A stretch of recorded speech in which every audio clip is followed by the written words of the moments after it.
Hey kids, what's for dinner? Good evening, and welcome back to EndGame, your companion to Apple TV's hit series Severance. I'm your host, Jambone S, and with me is your co-host, Misha R. Both of us are huge fans of the show, and we're here to help you manage your work-life balance, keep your innie in and your outie out, and always win the waffle party. Misha R, please say hello. Hello, folks. How are you guys doing? I've got the distinct feeling right now that I don't know. I'm just going to take a wild guess. Maybe they opened a new dispensary in my Audi's town, and he went and puffed a bunch right before getting in the elevator and sticking it to me. So we'll see how we can do. I got about 40 pages of notes, which is another clue that the Audi has been busy. But welcome, all you other innies, to our little innie fest here. It is a full spoiler look back at Severance Season 1, getting ready for Season 2. We got a lot of other stuff coming up here to talk about. We are going to be looking at Perry Mason. We're going to be doing just short little hits on the new Bob Odenkirk show. Yes, Lucky Hank. And looking forward to The Boys and Gen V, The Boys spinoff, all sorts of stuff coming up. So with all that in mind, like I said, I literally have so many notes on this. Like I was getting philosophical, and I think it's just going to get worse as we go through the rest of the episodes. So far, I have to say I'm enjoying the look back. I loved the series the first time, and I'm really looking forward to Season 2. So are you getting more out of it now, Jambone? Like even more doing this sort of look back thing? Are you enjoying this whole thing? Yeah, there's a ton I missed on the first watch. There's some scenes in this episode that I didn't even remember that kind of changed the meaning of the way I understood things the first time. So a big yes to that. And I am also really enjoying getting granular on it. So yes, in both cases. We are talking tonight about Severance Season 1, Episode 3, entitled In Perpetuity.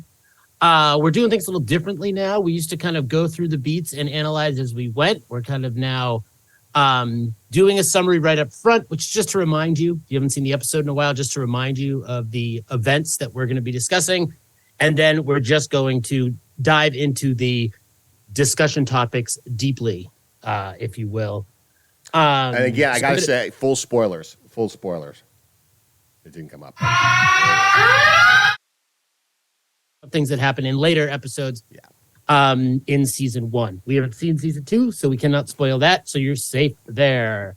They haven't shown it to us yet. Yeah, we haven't gotten our press release. What do you call those? When the lucky people get the early ones? Oh, yeah, the previews, yeah. No. All right, so a quick, real basic summary, just so you know what episode we watched. This is the episode in which Petey starts to struggle with his split personality. Helly's retirement request is denied. The gang visits the Perpetuity wing. Helly makes another run for it, but ends up in the break room. And Mark finds the map left by Petey. And I didn't say this in my synopsis, but just so you know, this is the episode that ends with Petey falling down and dying in the gas station parking lot.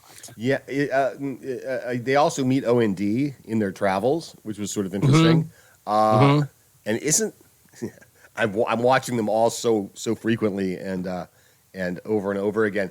Is this the one where Rickon drops off the book? Yes. Okay. And that is one of our deep dive topics. Yeah. We're gonna talk about the book. We're gonna talk about where to place the book when you drop it off. Yeah. You got to get that exactly right. Just so everyone knows what our deep dive topics are going to be today. We're going to talk about Petey. We're going to talk about the book. We're going to talk about Helly's repeated attempts to quit. We're going to talk about the board meeting. Of course, we're going to talk about O&D and optics and design, the Perpetuity wing, and the compunction statement in the break room, which we touched on, but I think there's a little bit more to say in this. I have to give you a heads up because I guess I didn't previously. I apparently have a lot to say about Selvig / I always want to say Colbert, but it's not. It's Cobell. It's like Corbell, but not Corbell. It's Cobell. Oh yeah. That's Cobell Selvig and the book is that. That's kind of that's Read the fucking book. yeah. Read the fucking book. Before we get into that, I just kind of want to talk about the episode itself. One thing I found specifically about these first 3 episodes, and this is like a hard thing to judge because now that I understand the concept, these 3 episodes are still doing a lot of establishing of the premise and of the setting and of the characters. And on this watch, I'm not finding it like boring, but I'm finding the exposition like a little slow. Like we could be getting more into the action by this 3rd episode. And I feel like these 3 episodes were all exposition. And I feel like maybe it could have been done in 2. Did you feel that way all about these first 3 as a whole? Oh, no, not at all. I felt quite the opposite. I mean, not like they could have stretched it out any longer, but I definitely noticed and definitely have enjoyed the sort of more languid pace that things are coming out. It's kind of akin to sort of the slowness of the day on the floor, right? On the severed floor, I think. But for sure, they're not rushing. They're doing a really, I mean, that's the thing. You can do a big, like exposition dump, but I think it's more fun when they're trying to build this world that's really, really close to ours, but clearly isn't. Clearly, there are some fun like PE, like the state of PE, whatever we've seen on the license plates and such.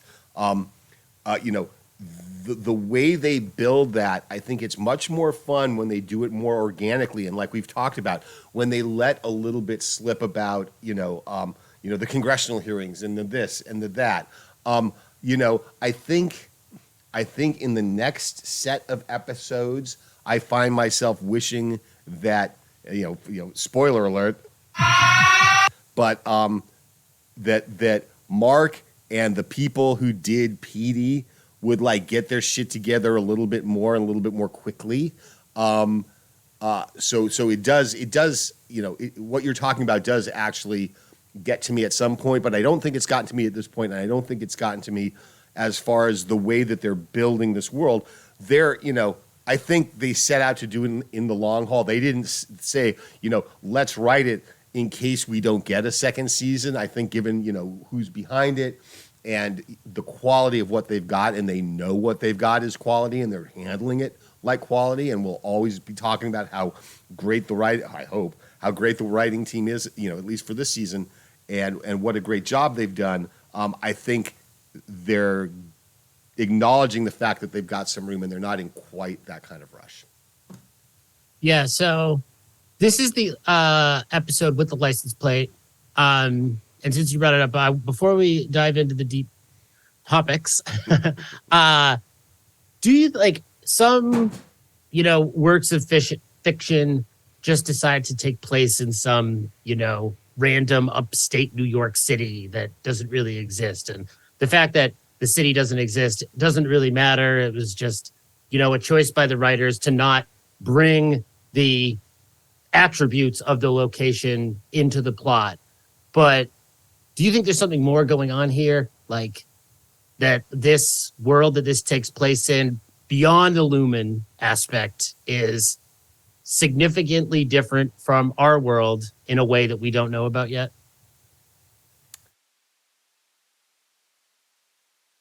Well, that's something I've often pondered, and where that line really is, and is where Mark lives, and a couple of other little enclaves, and a little settlement of shops, and a market, and pips and shit like that, in under a dome with the Lumon thing there, and it's like really kind of separate from everything, or is it just tweaked enough?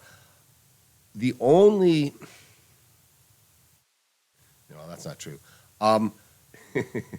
But we hear about things like congressional hearings. We see, that there's pips and there's weirdness.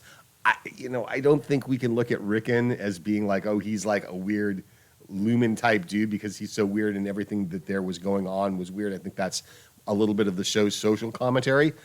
But in the very end, when we see like the event that is being thrown, it looks like a pretty normal, and I think I've said this before, it looks like to me a pretty normal straight up event with like, big screens and it's a gala thing for people who aren't employees of Lumon, who don't come and check in, severed or not, and go through the whole thing. Because severed or not, you're seeing the Lenin head of Kier or whoever on the wall and shit like that. You're going into the Lumon vibe of that place. But if you're an investor, if you're the media, if you're a big shareholder, I don't know.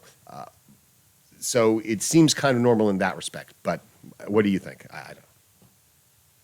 I feel like the way they make these subtle allusions to the fact that things are different, I think it is going to be a significant reveal.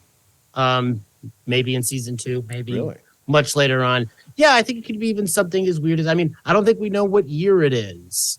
There's never been any reference to that. This could take place in, a version of America in the future where something horrible has happened and the world's all responding to that.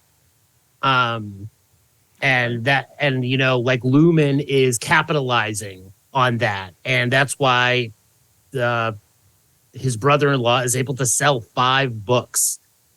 Do you get the sense that the book is commercially successful, or he just has his friends come over for a reading and gives it out as gifts? Or... Well, oh God, I didn't look, but I will bet dollars to donuts it's self-published. Okay. Okay, you know what I'm saying? And that makes a huge difference and changes like the context of how I view the final episode when there's all those people over. If it's just a self-published book and that's his little like cult, and not cult, but you know what I mean, in town, that's a lot different than him being a, big published author and a lot of the world buys into his bubblegum bullshit.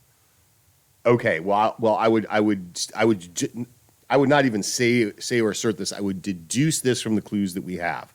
Okay, if that were the case, if you were like selling 1 million copies of 5 different books and going on speaking tours and rolling in it, then I don't think Devin would have been as awkward at the birthing thing when she's like, "Oh, you're rich, aren't you?" Oh. And she makes this little faux pas of asking that to the other woman there who she asked for coffee. This is in a couple of episodes. And that tells me they're not. That tells me he's not selling a lot of books. You know what I'm saying? Okay. So it might, the truth may lay somewhere in the middle. He might have a wider audience than just the people gathered there in that scene you're talking about. But I don't think he's. I'm just gonna stick with the book since we're on it. When Milacek reads the book, he has this reaction to it, like Jesus. And I watched it 3 times, and I can't decide how to read it. If he's like, Jesus, this is the stupidest thing I've ever read in my life, or if he thinks it's profound. I'm leaning towards stupidest thing he's ever read in his life because he's not severed like Mark is, Mark finds the book, Mark finds the book like deeply inspirational because he's an innie. Right. What did you make of Milacek's reaction? I think that he doesn't find it particularly profound, so we can rule out that.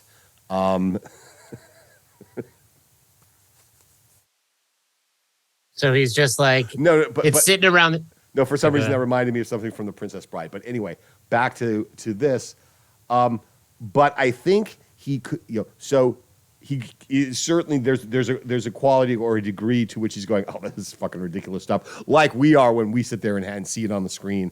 And apparently the guy wrote like 60 pages of this just to like get into the vibe of writing this, and I guess they used the best one, but somewhere out there are additional deep thoughts of this nature. But I think Milacek also might be smart enough and might be, he does what he does, and part of a significant part of what he does is this sort of psychological manipulation and molding of innies, right? And I think he might be a bit alarmed at thinking, what impact this might have should it fall into the hands of an innie.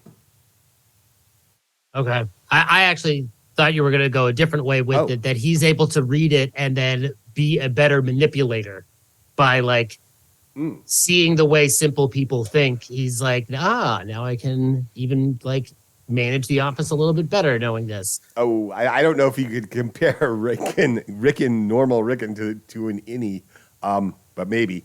But no, I think I think there is a big connection in that final episode. Those people all at the party that are all into the book and have the birds on their shoulder, and like, I think those people are very similar to innies. I don't think Milicic is, but I think Rickon and his followers share a lot with the childlike idiocy of the innies. That's a good observation, and we will, I'm sure, circle back when we get up there. Yeah. There's a lot of that kind of mirroring the stuff, and I want to talk about that when we get to Colbert or to Selvig. I was just going to say, why do you think Cobell steals it? Why does she not want Audi Mark reading this drivel? What does that matter? Okay, so... Oh, man. Okay, so why does she do that? I think, and we're on episode 3, and I think I may have said it towards the end of the last episode, but I'm going to throw this marker out. I think Selvig is the character to watch. I think she's got the, I still can't freaking remember it. Selvig. She's got a really interesting background. She's got a really interesting kind of arc launching, or like mini arc just through the first season, and with kind of like a slingshot at the end. So I think she's really interesting and a good character to keep an eye on. Now, to answer your question, I think there's a lot going on with her, and I think we're okay going on the understanding that there's something going on with Mark. All the people who are refiners are special in some way. The manual says that. But with Mark and with his dead wife, there's something even extra special, okay? So I think... The way she smells the candle, Gemma's candle, she seems to have a personal attachment to that candle. Well, I mean, she sees where her name's on the box. Gemma's stuff or something, whatever, Gemma's crafts is on the box. But let's backtrack for just a second before we get there. I think that it's not a coincidence that Mark lives where he lives, as Petey points out, kind of alone, and Mark's like, yeah, the place never really filled up. I think that's deliberate. I think Lumon has a lot of people that they need to put places, but they're not putting them around Mark. Only she is there. Now, I think this is... I have a big theory, but I don't know if we want to get into the big theories yet. But oh yeah, we do. Now that we're visual, we can like make a board. The board will be real. Oh, the board. Well, we're going to get some graphics, folks. I should say, you know what? See, we're so fucking new. I didn't say. So now click the subscribe. See, I'm such a noob at this. Hit the bell for notifications. Viewers will find that endearing, so that's why they're all hitting the bell. Cool. So hard hit the bell. Now. Hit the likes. Stay watching. Even if you got to go walk the dog or something, keep it streaming, because apparently the algorithm judges by how long everything's watched. So don't click on for 10 seconds and then click back off. But anyway, so the big theory has to do with what the chip can do to people who are near death. You know what I'm saying? And I want to hear more. Okay. And so by dividing... I'm subscribing. I don't know. By dividing, I don't know. The part that's dying, by severing the part that's dying, they can keep someone alive for some time or forever or something like that. And so Lumon's what? Trolling the morgue, and they find her or listening to the ambulance frequencies or something like that, because it's fucking Lumon going to the morgues. And so now they've got this thing, and it's clearly they're testing, do they remember each other is a big piece of that. I think that that was sort of the big picture thing assignment. Cobell, I got it right. Cobell was assigned this instance, which I guess, may or may not be the first actual instance where it looks like, oh, husband and wife, this is perfect. Let's put Cobell on it and make this thing happen and see what happens, right? So she's there to monitor Outie Mark as well as Innie Mark.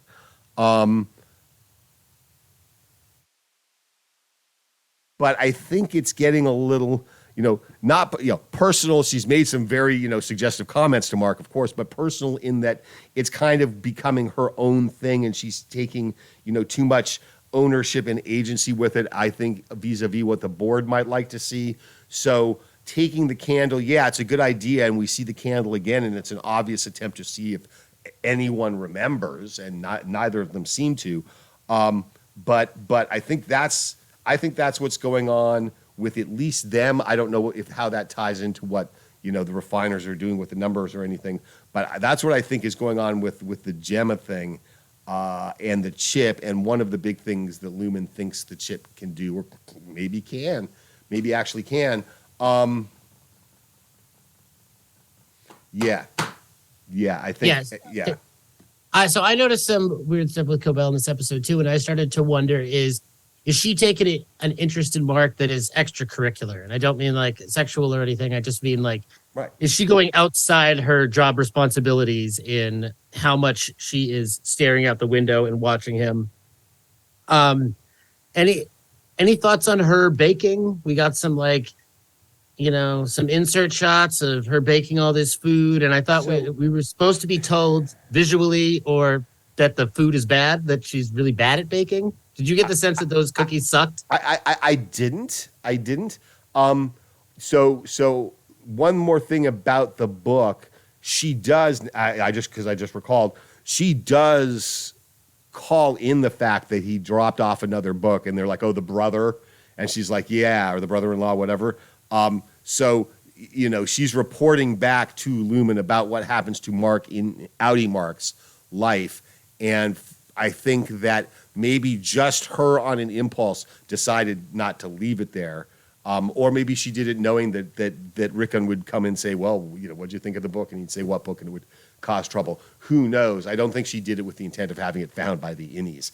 But as far as the baking goes, that point, that leads to something to which I have apparently written quite a lot of notes, which is that even though we're pretty sure, I think we're positive that Cobell is not herself severed, like she is not with Chip, right, or with Capsule, whatever it is. It's almost as if she were. Because I don't think that what she does in her house is a complete front for Mark. I think, she lives there. She's got her little Kier shrine and her little fucked up thing in the basement that we'll get to in a couple of episodes, right? But and the thing we see on the wall that says we must be cut to heal, the little tapestry, the little needlepoint, right, on the wall. Did you catch that? Yeah. Yeah, okay.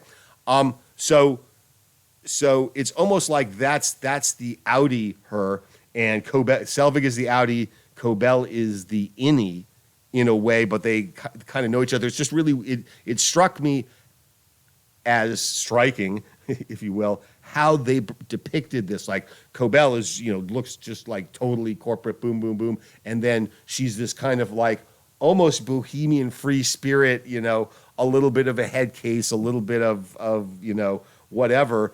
Or she pretends to be, and then she snaps back to Cobell. And yet, even though she snaps back to Cobell, there's this weird true believer thing that she's got going on that's going to carry her past her ultimate, spoiler alert, dismissal from Lumon there towards the end. Yeah, that's the other thing that comes up in this episode that I found very interesting. Her relationship with Lumon seems pretty fraught. Like, she's high up. She has, as far as we see, she has a middle management position there. She's above Milicic. I think. Yeah, she's above Milicic. She's above Milicic? I don't. She's either equal or I think subordinate to Grainer. Or do you think she's Grainer's boss too? Yeah, I think it might be just different responsibilities, but I can see the board going around on certain issues going around Selvig to Grainer. You know, Yeah. I would we should do one of the graphics we should do was like a management flow chart The of board. Lumen. Yeah. The board to the woman who's like the mouth of Sauron for the board, right? She's the spokesperson. I'm forgetting her name now, but Yeah. you know me. So one thing that was like I've talked about in the last two episodes that in a good way I'm finding the show infuriating that it's able to like I can, watch Tony Soprano, bust a store owner out of business and ruin his whole life, and I don't really get mad because I never owned a sporting goods store, But this stuff itches at me in a real infuriating way because I have dealt with so much of this corporate bullshit. Well, wait a second. You don't have empathy. You can't relate, even though I mean, it has to be something that you've experienced. You can't say, "Oh, that poor guy, he lost his business." Yeah. I feel bad for him, and I always get sympathy and empathy backwards. But this is the one where I've felt it before, and it's more poignant. Okay. Yeah. Okay. And I think it's done better. I think it's done in a very unique and frustrating way. I mean, even though I think The Sopranos and Tony is amazing. I've seen gang violence before and stuff. This is new, maybe. Yeah. So it was interesting in this episode to see, you don't really think about this often, but your boss is giving you shit, but their boss is giving them shit, and we see that in the board meeting, and how frustrated Selvig is when the board condescends to her, and that just cuts her off and stops listening. Silent treatments her. Oh, you know what they did that I really liked is they pretend that reintegration doesn't exist. That's something very specifically that I've dealt with in my line of work is upper management not even willing to acknowledge that a problem exists. Oh, yeah. And then you got to do something about it. Yeah. And it's that is a form of gaslighting, being like, no, we're positive here. We don't acknowledge that happens. So she has to deal with the reintegration problem while her bosses tell her that it's not even really a thing. Well, yeah, I mean that's the classic trope. That's like, Voldemort's back. No, he's not. No, he's not. But the thing is, this is, this issue that she's saying is and they're saying isn't is very, very central to whatever the Lumon project is. I mean, they can't have that happening. So I could see where they just stick their fingers in their ears for a while, at least, until she comes back with the chip and the info or whatever, and shows them. I'm sure their first reaction would be, this can't be true because everyone told us that this can't happen. Therefore, this can't happen. Do you have any other notes on the board meeting, or we can jump to Petey and his reintegration? No, I just like the fact that the board uses its little spokesperson there. The way they do that with the speaker, and then only she can hear what they're saying through her earpiece. But then if they choose to talk through the speaker, Jambone has left the podcast. So, yeah, Misha, so you can stop. Yeah. Okay.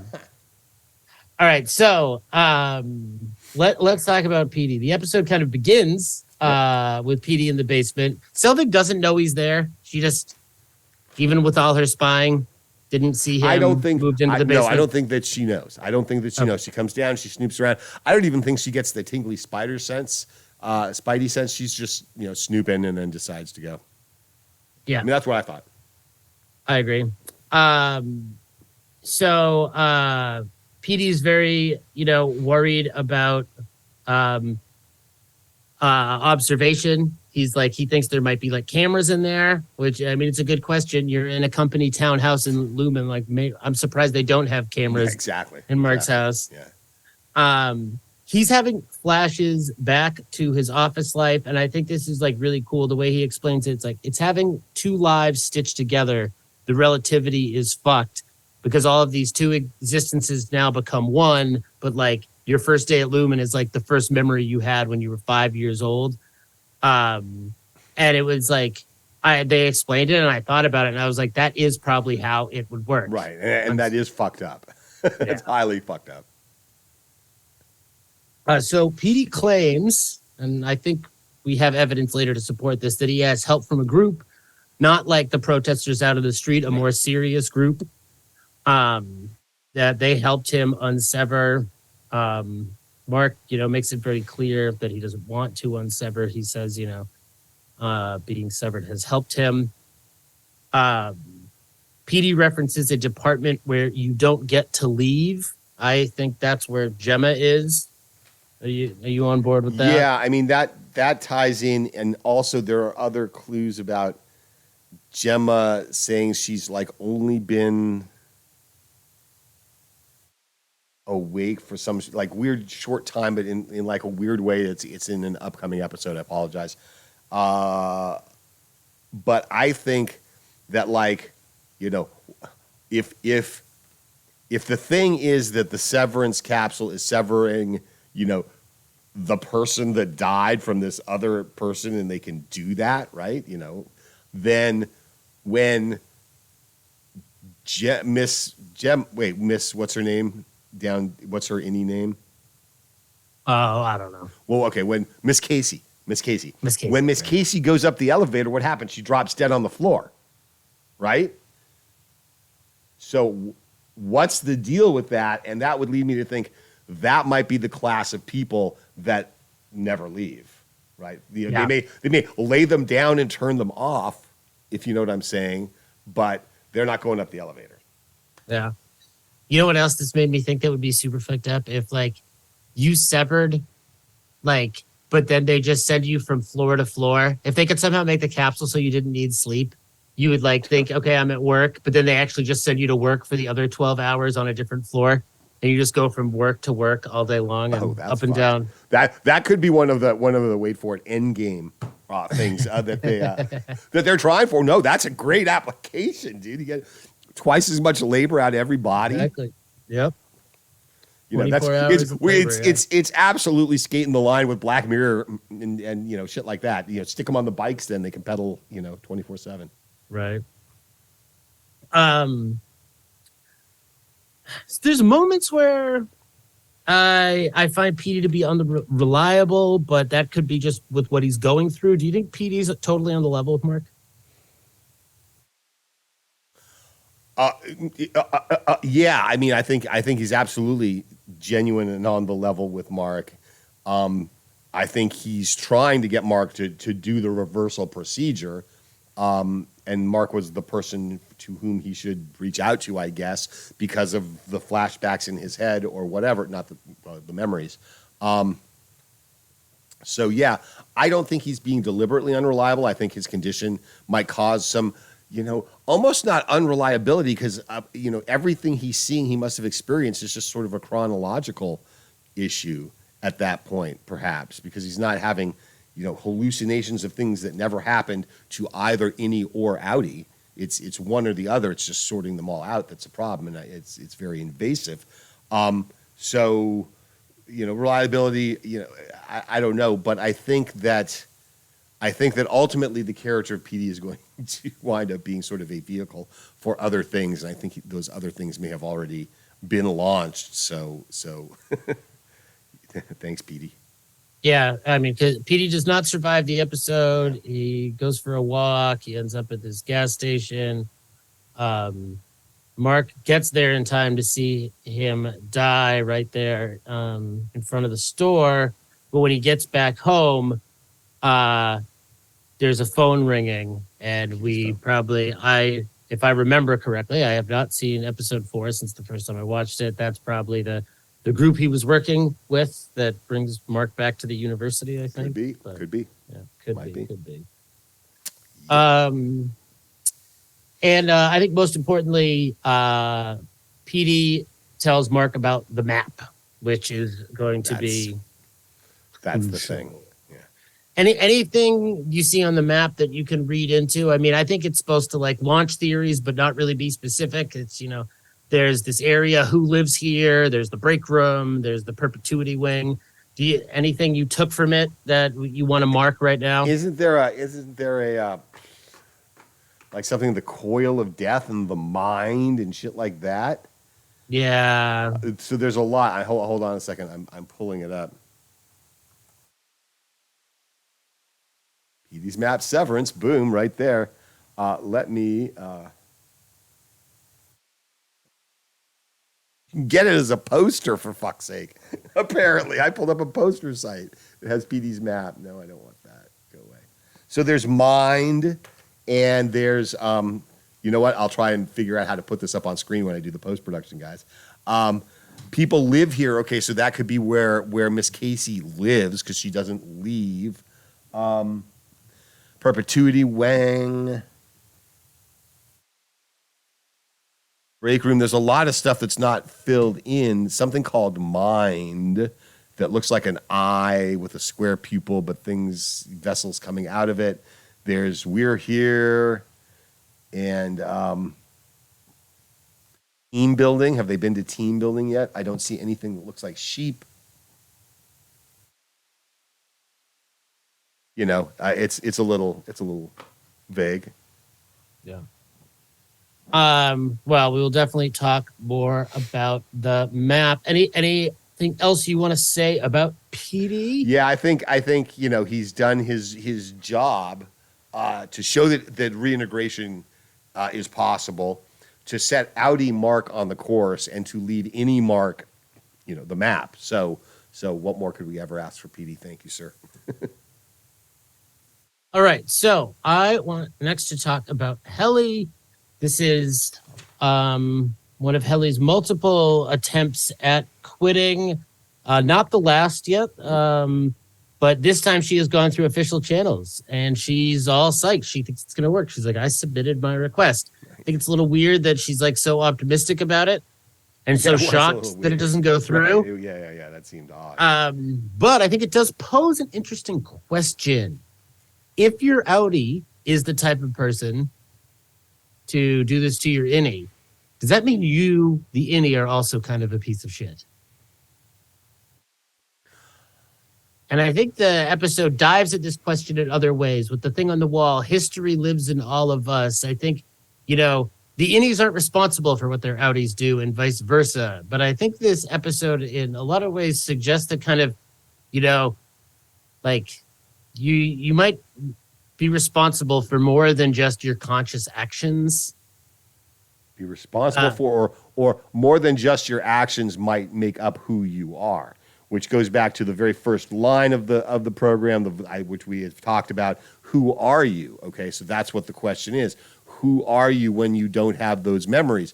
Are you still the, you know, assuming now, you know, I wouldn't call Mark an asshole for doing the Severance thing. You know, he had his reasons.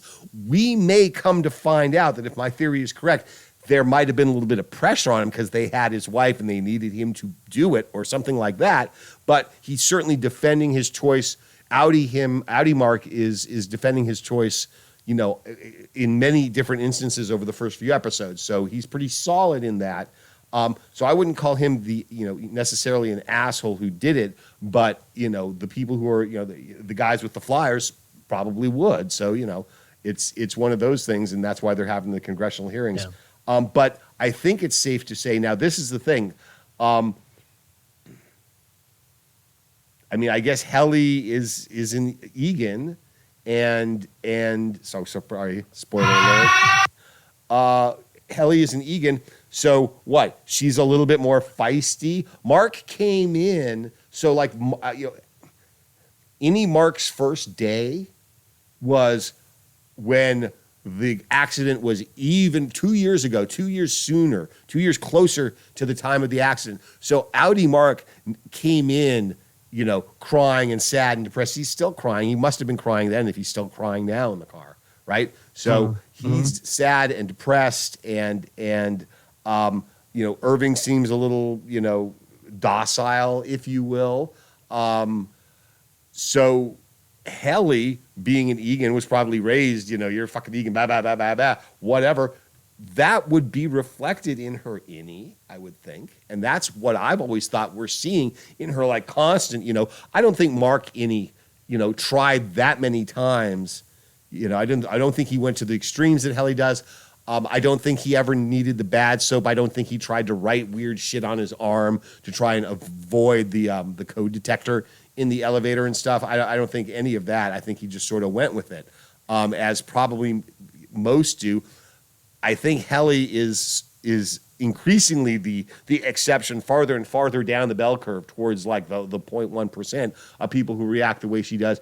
Even Milchick said it, I think, last episode when they were doing the stairwell bit, and he's like, "Oh, how's it going? Oh, it's going fair, right?" And that was then. So I think, yes, who you are as a person overall will impact the behavior of your innie, just like your outie. Yeah. And I agree that like Mark is like, that's what makes him a good protagonist, is that even though I'm still kind of skeptical about it, like they've at least given us a reason why Mark would do this. Sure. Yeah. And I mean, I think it's somewhat implied that, outie Helly might be doing it because of pressure from her father. She like pretends outwardly. Outie Helly's like, I want to be severed because it sounds awesome, But I think there is some hints that her father might have forced her into this, and she might be like living under his yoke. Oh, yeah. I don't think it was like, it sounds awesome. I think she might be along for the ride when it's explained, like, it's like being royalty. Kid, this is your life. This is what you're going to do. You don't really have a choice. This is how you're going to live. You're an Egan, okay? And now, the family needs you to be severed. So without any question, off you go to be severed, and you'll like it and you'll act happy about it. I'm very, very curious to like know why Dylan chose to do it, why Irv chose to do it. I hope we get those answers at some point. I mean, deep dives on those characters, I think would really work in later seasons. Yeah. Now that we've gotten to know them in one way or another. Now, also though, you mentioned that that Mark, wasn't writing on his arms and doing all this stuff. I assume. I mean, what do you think? Do you think Mark Innie reacted the way that Helly Innie reacted upon starting?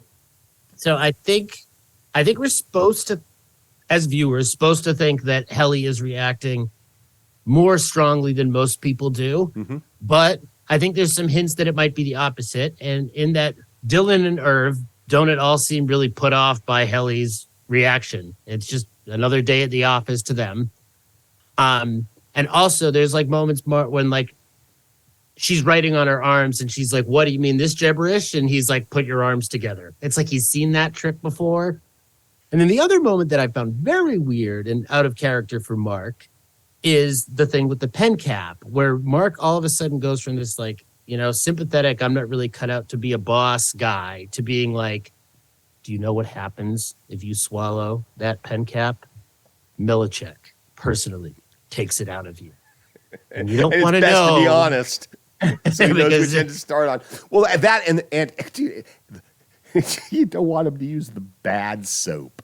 Okay? The bad soap. Let's deep dive into the bad soap. What the fuck is up with that? It's weird, and it's all so well crafted that I have to come back to, okay, so what are they telling us? Because they're clearly including that. Now the bad soap, that might just be a throwaway line, or he might just be fucking with her, right? Or he might just be trying to save her from shit like the break room. I don't know. Yeah. Yeah, so that I'm in the I don't know camp too, but I think there's definitely hints that go both ways. You know what? I'm more inclined, because the surface level is that Helly is reacting in a way that is different, but because of the show's like smart and sneaky ways and a few hints that tend the other way, if I had to bet, I'm going to bet the other way. I'm going to bet that every person that's ever comes into Severed just puts up just as much hell as Helly. That was not an intentional bad pun.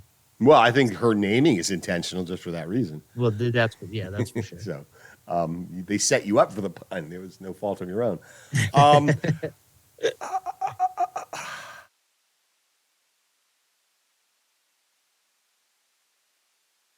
I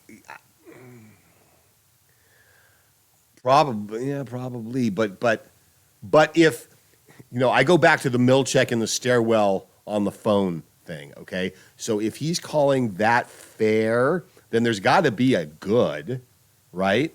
And I think Helly definitely continues on her path and in the direction of fair toward tending towards bad, tending towards, perhaps worst ever. I get the sense, well, what the fuck do I know? But I will go out on the limb and say I'm guessing that probably none of the other refiners innies tried to hang themselves in the elevator. I will say that none of them took it that far. They may have even written on their hands, shove stuff up their ass, right? Just to make it easier for Milchek. I don't know. If I knew that, well, anyway.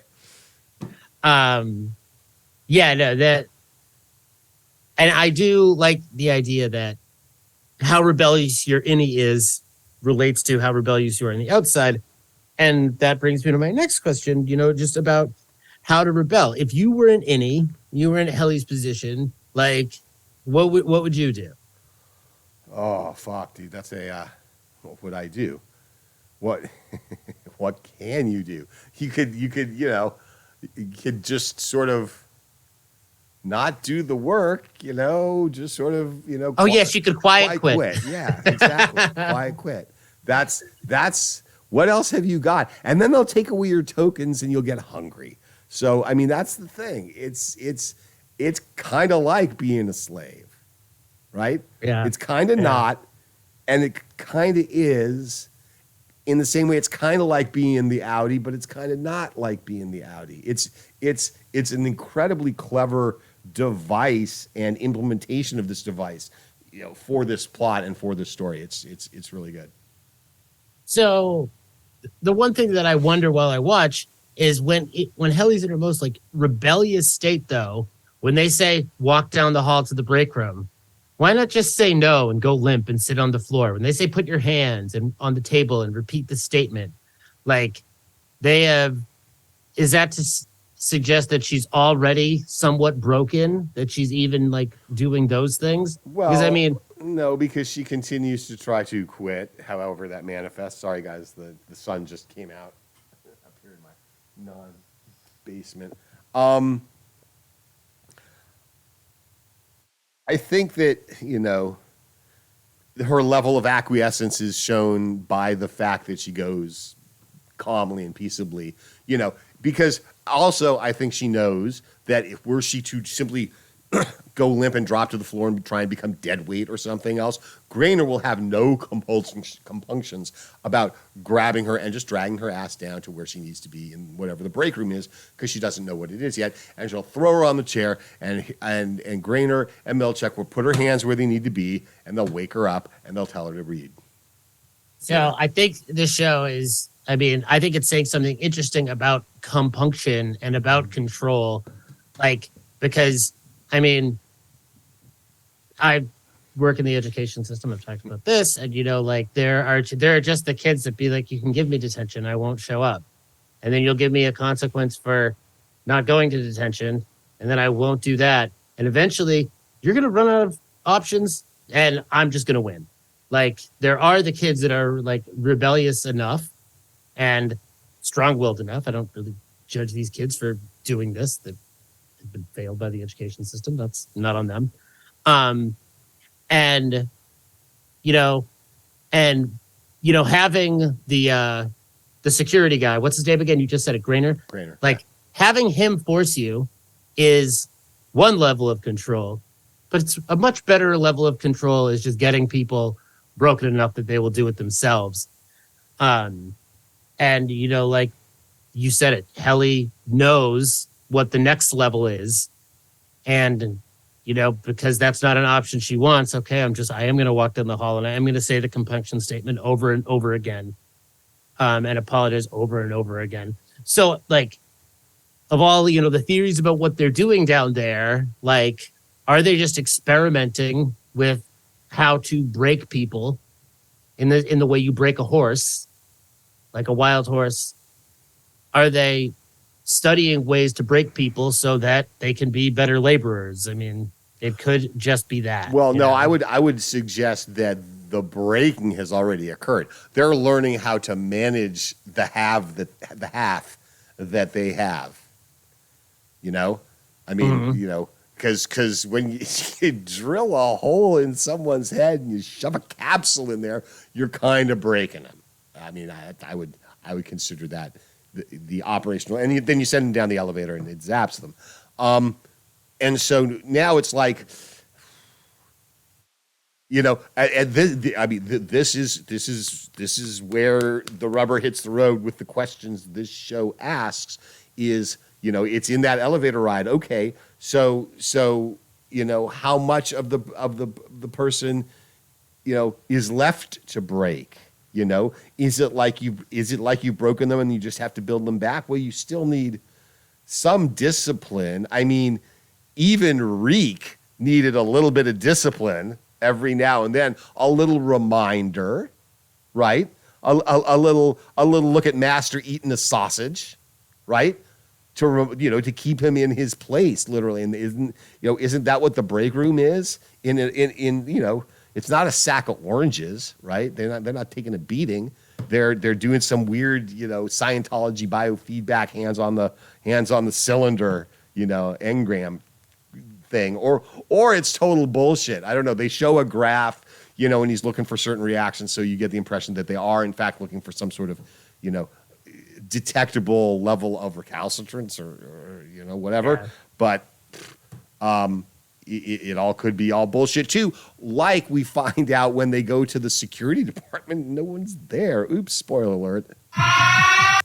Okay, so I just remembered something that really, really applies here and was really great. So I used to, in addition to teaching, I used to manage and coach new teachers. So I would, when a teacher was in their first 2 years, I would put on these seminars 2-week seminars before school started, where I taught them all the moves to be a teacher. And then I would observe them, watch them, and give them feedback. And so then I had to go to trainings to learn how to be that coach. You still with me? Yes. Okay. So training the trainer. Yes. So when I went, there was one aspect of these meetings, which I am trying to pull up now, but I think because I think it is private information, I don't have the login anymore. But throw out there on YouTube. Yeah, I'm not going to say the name of the company. Please don't. But they had this thing called the 4 horsemen of receiving criticisms. This was the 4 ways that people responded when the 4 negative ways people responded instead of just actually taking the criticism on how they were teaching and trying to employ it. And so one was called "You're wrong, I'm awesome," which is the type of person that you give them feedback and they're like, "No, that's not correct. I'm kicking ass in there." And then there was "You're right, I suck," which is also a negative one because the person just "Yeah, I know, I just can't do this." And then they still don't take the feedback in the next step. There was "Blame it on the rain," which is just the person just names all the problems that aren't their fault, right, for why it can't be done. And then there was the 4th kind, which I don't remember the name, but is definitely the type of employee I was, which is "Yeah, you're right, totally. I'm so gonna do that. You know what? Now that you say it, it's so obvious. It was right in front of me. Right. But then as soon as they're out of the room, I just go back to doing exactly what I was doing. Right. That's probably 90% of the workforce. Right. And so, I mean, I don't think there's a 1-to-1 comparison for Helly, Mark, Dylan, and Irving, but I think there are some really office caricatures. Irving is the true believer. He's all about it. Dylan pretends he's not all about it, right? He's "Oh, this is stupid, blah, blah, blah." But then he's all about the incentives, right? Oh, so he's kind of... Yeah, Dylan is all about the incentives. Irving is all about sort of as we see, and we'll get to when we go to the Perpetuity wing, he's really taken in, his innie is really taken in by the mystic quality of Lumon and the Eagles and stuff, yeah. And then Mark is the go along to get along guy. Mark's kind of like the fourth type that I just met. He doesn't truly believe or truly doesn't, but he wants to have a pleasant day at work. He wants to joke around with Petey back when him and Petey worked out. He's probably the type of guy that just thrives off of like having a good time at the office. He's like almost like a Jim from The Office. Yeah.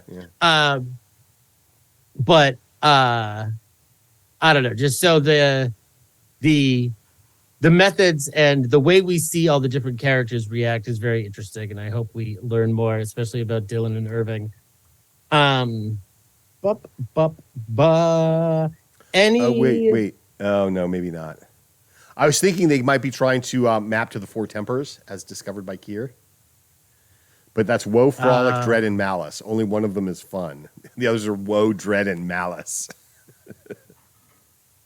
Yeah, there's also the four horsemen of criticism, which are contempt, the four horsemen, criticism, contempt, defensiveness, and stonewalling. With all the allusions to like hell and the biblical allusions and, you know, the afterlife and stuff, we should stick with this four horsemen analogy and see if we can make more connections, but save that for a later date. And a graphic, folks. Look forward to a graphic. Just putting more and more work on you, Misha. I know, it's awesome. Bring up a fun graphic. All right. Anything else on Helly's attempt to quit, or first attempt to quit, or next attempt to quit? I'm sorry, I was looking through a Reddit thing about the 9. There's 4 tempers and 9 somethings in Egan Hood, so we'll find out all about that. No, I think we're good at this point. Wherever we're all right. Well, speaking of Egan Hood, let's head to the Perpetuity wing.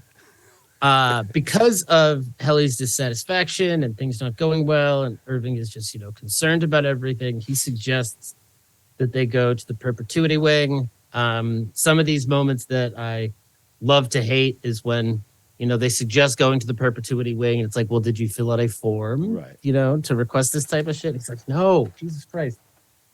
But the Perpetuity wing is definitely my favorite part of this episode. And, I have lots and lots of questions, and I'm sure you have many, many pages of notes.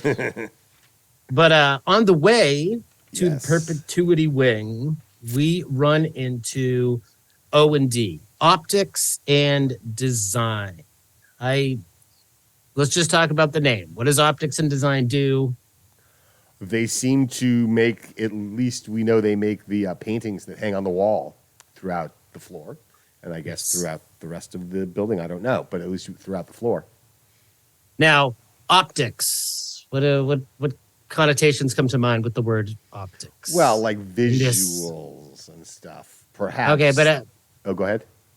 I mean more in like the corporate world or the political world when they say, well, what are the optics of this? I think that's. Yeah, but they're down there doing physical things. Even when we see behind the curtain a little bit, it's all 3D printers and stuff. They're making items to put around places. They're not working out like PR strategies, to cover Lumon's asses because the optics of Severance look so bad. I don't think that's what they're doing, unless. Wait a second. Okay, so unless in the same way that the numbers are encoded for the refiners, they don't really know what it is they're doing. Maybe they make it look like they're doing these things and they're really doing optics, like you said. I don't know, but yeah, I think they're making stuff. So one thing they make or one thing they print is a painting that depicts the coup, and creates the lore that pits the departments against each other. Right? Mm-hmm. Dylan hates optics and design. And that's because even though he thinks he's above all the bullshit, he is totally fallen for these stories about the optics and design coup against refiners from years ago. Mm-hmm. And, so that these two groups hating each other as another means of control, divide and conquer, is totally working. Yeah, is totally working on Dylan. So the way Dylan squares off against fucking Christopher Walken, it's so. That was the funniest part of the episode. Yeah. Do you think that because they've been severed, they don't know what modern favored body types are, and like Dylan actually thinks he's like a 9 or a 9.5. Or do you think when you get severed, you get to keep, what's hot still?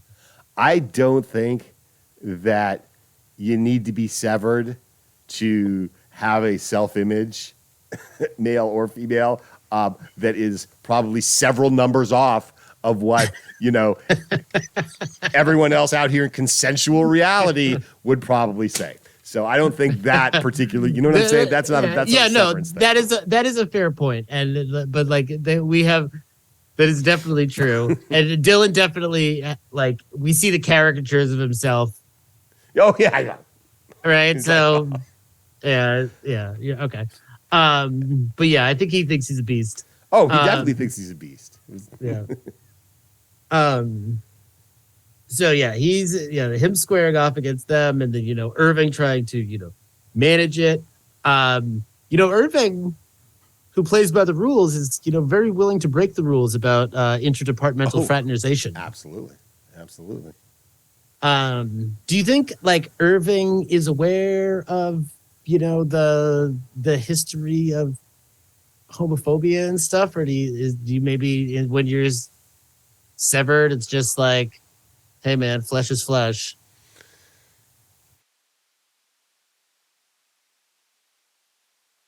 That's an interesting question. Mm-hmm.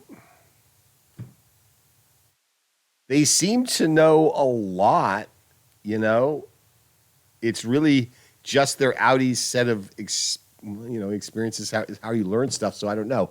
But like, how does he know what a lat is to be talking about, my lats or something like that? Oh yeah, this is the episode where they have the discussion about how much like bodybuilders get paid. Right. And they're like, for biceps, you would get more. Right. Those are showing muscle. Right. So they're showing simultaneously, well, they know what biceps are. Like no one, you don't go there and Milchek is saying, these are your biceps. Everybody say bicep. They're not like popping out of some pod. They're showing up on the conference table, right? You're able to talk. You're able to remember at least the name of one U.S. state. But you can't remember what Egan had for breakfast. So, I think ultimately how that line is defined on the map of a personality or whatever, there will be a little bit of whatever's useful for the plot and the writers, but not necessarily in the bad way. Yeah. Any thoughts about Bert's counterpart? The other member of optics and design. Oh, I mean, she's funny. She's gonna throw down with Dylan. The thing is that they're told. I think the refiners think that that's the whole department, right? I think they think the department is all them. So that when Irving finally goes like back there and follows Bert there and sees that there's like 6 people in the department and something, it's a big reveal and it's a big deal. So I don't know. Yeah, they comment on that. They're like, it's just the 2 of them. That's got to be so weird. And then later on we find out it's more. Right. Yeah. Okay, so onto the Perpetuity wing. We see the big sign: history lives in us, whether we know it or not. Which, again, like I think we're both throwing around the theory of that eternal life might be part of the EndGame here with Lumon. In some weird way, yeah. Yeah, I think it was, and I also, find that that line, it works to have it on the front of the Perpetuity wing because this is now the history of Kira and Egan that you're going to see. But I think it also works thematically too. So they see all the, the different statues, and they see the smile wing, which is, what are we, a dental company? Yeah. Oh, did they change the smile wing? Like he knows them. It's fucking funny. And then the indoor recreation of an entire house. You know what I found weird is that Dylan's in that room. He's like, I hate this place. But we also know in this episode that he's gotten multiple waffle parties, brags about it. It's like a big part of his identity is getting and loving the waffle parties, but he hates the place where it goes down. Isn't that weird? Like if in your life you had a room where like the best thing ever happened, would you love that room? You wouldn't be like, oh, I fucking hate this place where I get laid all the time. A couple of thoughts. Maybe not every waffle party takes place there. Maybe they do. Maybe it's more for him about winning, about the winning of the waffle party than the waffle party itself. And he's just like, or he's just like, he knows what goes on there. So he's just playing it off. It's like, oh, I fucking hate this place. Right. Like he doesn't want to let on at all. Okay. Cause he just wants to fucking waffle party. He doesn't want to like tell anyone to motivate them to contest with him. He's going to be the waffle party king. I fucking hate this place, dude. This place sucks. Right. Yeah. Or maybe it's like, since he knows what goes on there, he while he's in there, he's thinking about all the other waffle parties, and he's like, it's like when you're in a motel and you turn on the black light. He's like, oh God, I try not to do that. I always drop a quarter in the magic fingers first to kind of shake everything off the bed.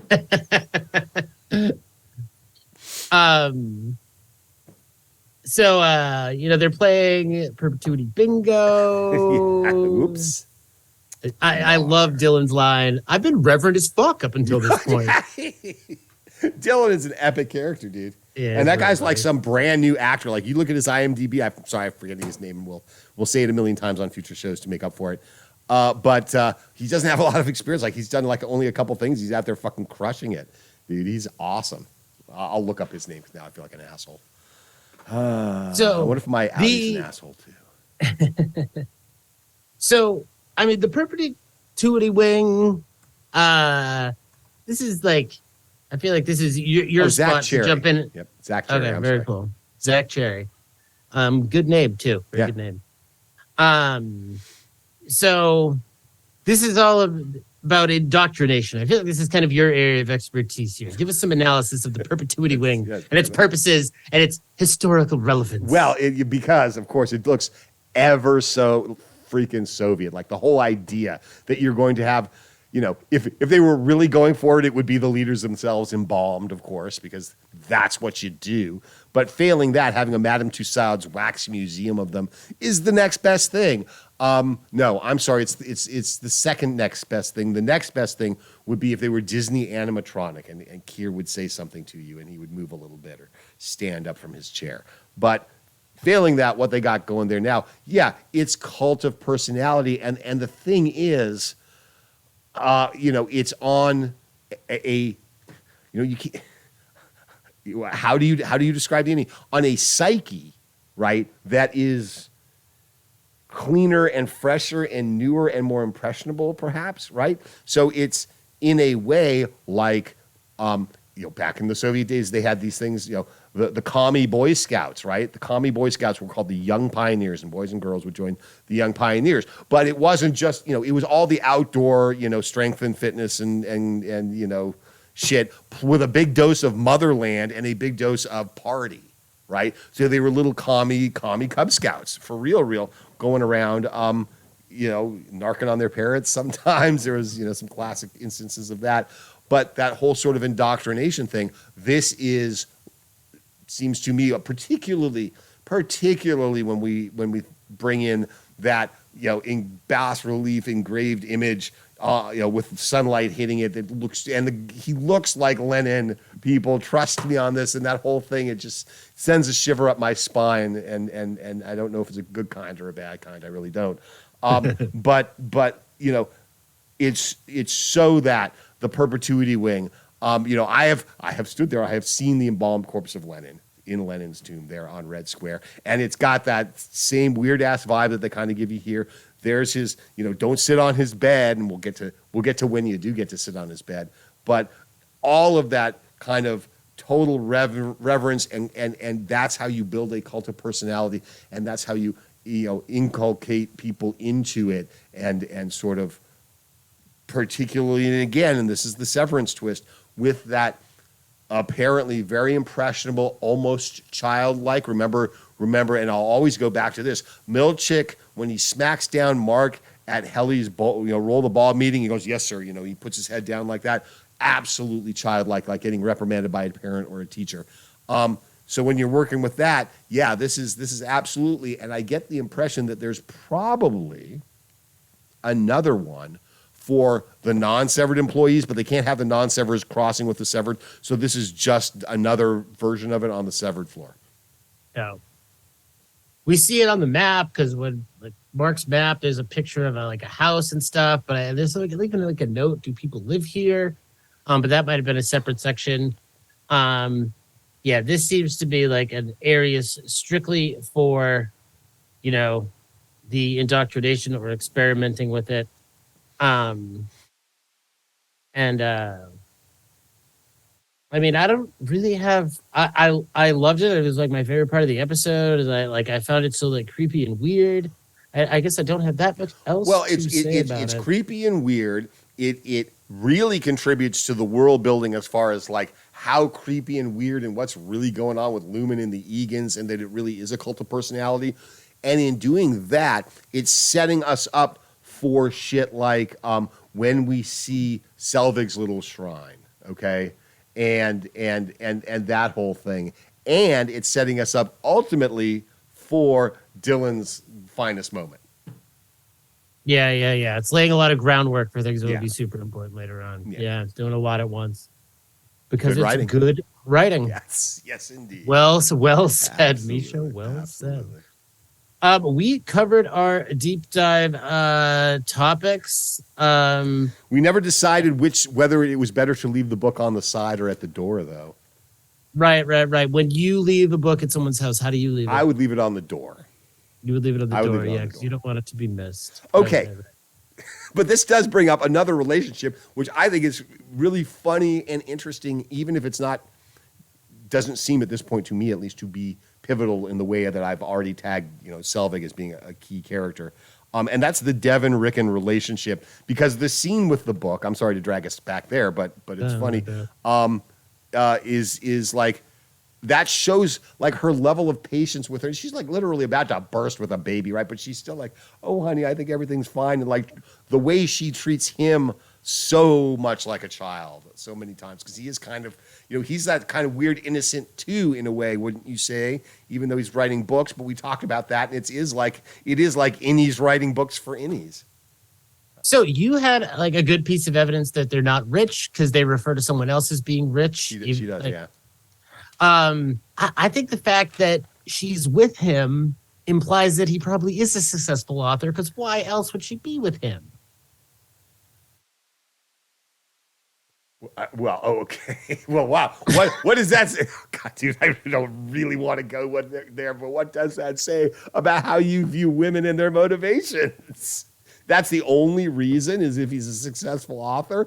I mean, I get the impression that they've been together a long time. And she's they met before he was a successful author. But then but how successful is he really, right? He's not successful because she's saying, "Oh, gee, are you rich?" Well, yes. And I haven't seen that moment yet, but I'll take your word for it for now. But they just seem, and we talked about this already, they just seem so completely mismatched in the fact that her and Mark there's other normal characters too. The woman Mark goes on the date with seems very normal. Yeah. But he is he just seems like an infuriating person to be in a relationship with. He's a weird, very over-the-top character amongst a bunch of people. Well, not his group, but vis-a-vis Devon, who's very grounded Earth Mama, suit like the chick you'd want to hang out with, And I love her relationship with her brother when he's the outie. It's very yeah, I feel the natural same way. and organic as well. But maybe there's got to be some other thing with Rickon, because everyone's talking about this, and what is the deal with those two, and why kind of thing. You wouldn't. You're saying this? Are you saying this? What is it? Well, who knows? But what we do know is that So now we've established the two things that I think about women. It's either about money or yeah. So glad we locked that down. All right. Thank you, Andrew Tate. Wow, that went off the rails quickly, did it not? Yeah, I think that's a good note to wrap up on. Wait, I had something else. Oh Lord, it doesn't matter. All right, folks, we're out of here. If you've enjoyed this up until this very end part, I hope that you have. We're leaving it in. Oh, I'm not cutting that shit out. But if you did, if you liked it, please click the like, subscribe, ding the bell, tell your friends about it. We're just getting our act together here, as you can tell. Maybe by the time you see this, there might be some overlays or clips from the show. But if not, certainly we'll get that all figured out as soon as possible.